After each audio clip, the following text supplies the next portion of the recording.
But before we get to the Penguin, Ricky Flex, I think we should do a little bit of a trailer cleanup, trailer roundup. We have the first trailer for Marvel's Thunderbolts in theaters May 2nd, 2025. Jake Schreier is directing.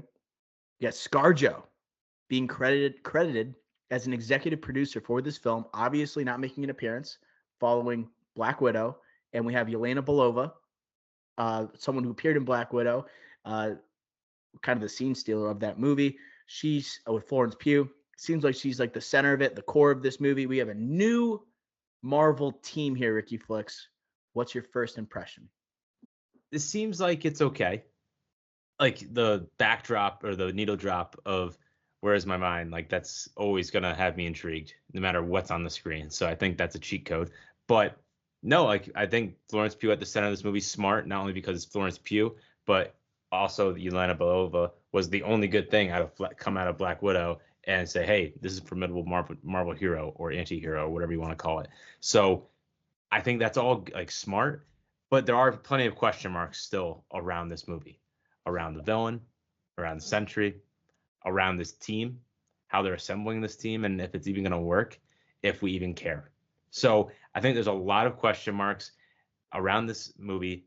And honestly, it kind of showcases around this franchise and how these characters are going to move forward inside the MCU, if at all. Because I'm looking at, I hate to say this, but I like this guy. But Wyatt Russell, that John Walker character, you could have just like scrapped his character from the MCU after Falcon and Winter Soldier, and nothing would have changed. But yet he's going to be in Thunderbolts. I love Wyatt Russell, and I was fine with John Walker in that show. But like, do we need him in the MCU? This is like another like I don't know about it, but I think it's intriguing just after this trailer. I'll jump on the Wyatt Russell comment since it's fresh in our mind right now, my mind. But I think he is one of the most interesting characters in the movie, and I think his angle and his relevancy is way more important than, let's say, a Ghost or a Taskmaster, right? There is a redemption opportunity for the John Walker character that I'm very excited to see. And he does have connections with Allegra De Fontaine, the Julia Louis-Dreyfus character. So he's someone that's intimately familiar with her and this project that is very similar to like the Suicide Squad, where these, I guess, fallen heroes or some are currently heroes or just relatively or villains turned like trying to do better, trying to do like these black ops missions. And it seems like they're all being brought somehow through a villain or by Julia Louis-Dreyfus's Madam Hydra, or maybe a mix of both, right? I do feel like this trailer did give us a lot, right? Really did expose us a lot what the movie's going to be. But I do think it followed some beats through the history of Marvel team-up movies that I like. So I'm excited to see these characters that we all know as an audience, but the characters themselves have never met. I'm excited to see how they interact. I think of 2012 Avengers. I think of Thor fighting Iron Man, Cap having to break it up. Like those type of scenes, I love it. These characters aren't at the level, star power wise, of those Marvel heroes, but I always love those type of stories.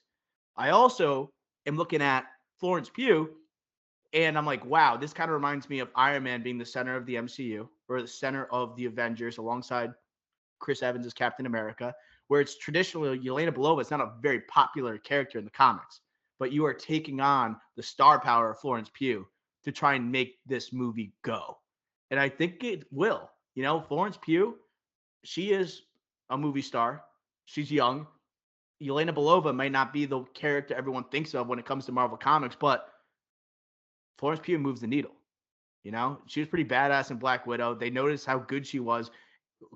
Looking back in history, if you're Florence Pugh, you're like, how Marvel, how were we able to get her for this character? That's kind of nuts. So now they got to turn the character into something more, and that's why I think this movie will work and needs to work. Will work, I agree with. Even though I think it's going to be, I don't know, the best Marvel movie of the year? No, I don't think it will. Well, it's a huge year. I know it's a big year, but I think it's going to work. Well, it does feel like it's following some of those similar beats in this trailer, which I like. And I don't think I know I just mentioned this last week about trailers and revealing too much. I feel like they had to reveal that much because you're trying to sell us on this project. And I think they did a good job of trying to reveal, like they did give us, I would say in a normal trailer, maybe a little bit too much, but I think they needed to. So I'm actually okay with the amount that they gave us, the amount of information and color they gave us. I'm fine with it. I just think like I got another question mark I'll bring. And by the way, did not John Walker. Yeah, definitely Taskmaster and a couple other people here are more of what I was trying to say. I just thought of John Walker first, and I said it off the cuff. No disrespect, Wyatt Russell. I do really like him as an actor, but you are right. All right, but I still keep my comments. I'm still back in my comments. Now let's bring up the villain here, Sentry, right? Lewis We Pullman. think like I'm not even sure he's the villain necessarily. I think what we're gonna see is that he is like the secret weapon for Madame Hydra, for the Julia Louis Dreyfus character, that will be implemented somehow, or maybe he's being held captive, maybe he can't control his powers. I don't know. I feel like Julia Louis Dreyfus is pulling strings behind the scenes, and then maybe it unleashes Sentry. That's what I was kind of getting from the trailer. But Yeah, like kind of like Taskmaster and Black Widow, a little bit. yeah, a little bit. So that would make more sense with the casting for me because Lewis Pullman, like I'm not saying again, I like Lewis Pullman. I'm not gonna say like I'll defend him. I think he was good and I think it was fine. He's been fine in everything he's been in. Top Gun Maverick as Bob, he was fine. Bad Times at the El Royale, I thought it was actually really good as that guy that like did the like kind of like the videotape and whatever. I thought he was actually pretty good, like pretty good performance there in a supporting role. I just think that here it's like if he was gonna be a true blue villain or whatever, then yeah, like he's never really done that. At least I've never seen that in all the projects I've seen him in. And he just seems like too nice of a guy. Everything I've seen him in, he's like kind of nervous and everything. He's very timid. That's kind of like the character actor that he's been playing. And this clearly is going to be a little different, which I like for him. But that's why I kind of like what you're saying, where if he's going to be like this henchman that is kind of confused, I think that plays better with in the trailer when he's like he has his hands up. Does seem a little timid there, but maybe he gets something out of him, right? To have those Sentry superpowers that we've talked about in the past. So the casting that would make the casting make more sense to me. So I still have reservations about how they're going to manage this villain henchman situation and in Marvel's backstory. They don't have a great villain like consistently great villains in all their movies, especially like kind of origin ensemble like this. I think there's question marks, but overall, like I'll give it a shot. It makes me intrigued by the replacement of Steven Yeun because he had scheduling conflicts, could not do Thunderbolts. Just said he would still like to be in the MCU, and like Steven Yeun is a lister now, So it's like when he's replaced by Lewis Pullman, you're like, well, what does that tell you about like the relevancy of this character? Is it going to be reliant on Julia Louis Dreyfus's character, or maybe like this is Lewis Pullman's time to shine? This might be the moment, the breakthrough. Who knows? Uh, he is playing Bob again. He had success playing a Bob character before. I feel like there was some meta commentary going on with the trailer there, but I do think if it was Steven Yeun, he would have had an even greater role in the script. I I, would think. yeah, like thinking like looking at this trailer now and agreeing with you that he's probably like the henchman here. Like Steven Yeun would be the villain, the guy. He's too big of an actor to not be the guy. Just being like a very small role, like very like a henchman role in an ensemble movie. Like he would be the villain, the big bad. For me, this screams rewrites, which also brings up question marks. So, and Marvel in their history of rewrites, not necessarily great. Mixed bag. So mixed bag. So again, all I'm trying to highlight here is that the trailer didn't look bad. I just think that there's overall question marks around this, even further than what we saw. Speaking of question marks, what's the asterisk? Do you have any guess what that could mean? Dude, that's what I was gonna ask you the same question. I don't know enough lore behind like the Thunderbolts and whatnot. Um, I don't know enough. I'm not sure what it is. Maybe because it's a secret operation, almost like in movies have secret titles. Maybe they're doing that just like to start. Maybe it's an asterisk because like when the movie comes out, they're going to change the title of the movie. Maybe because it follows the events of Captain America: Brave New World, and there's going to be a very spoilery type of moment in that movie because that comes out in February. This movie comes out in May. So is it because something happens in there that like the asterisk is basically saying we reserve the right to rename this movie after Captain America 4? Yeah, so like when I saw the asterisks, I'm like, is this gonna change? Like the title of this movie gonna change? And I was like, there's no way they're gonna change it. They've been advertising this forever. They had poster title cards for this. They have like, but now the poster even has the asterisks on it. So it's like, oh, like maybe they are gonna change this title.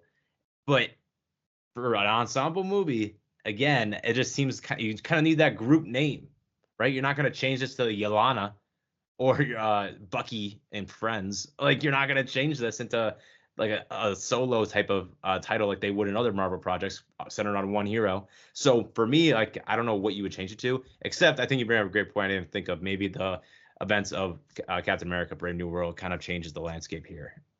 Which makes this also interesting because that means Marvel's going back to less standalone if this is the case, more leniency on other movies to have needed information to go see the next. And this is a huge year for Marvel 2025 between Captain America Brave New World in February, Thunderbolts in May, and then Fantastic Four First Steps in July.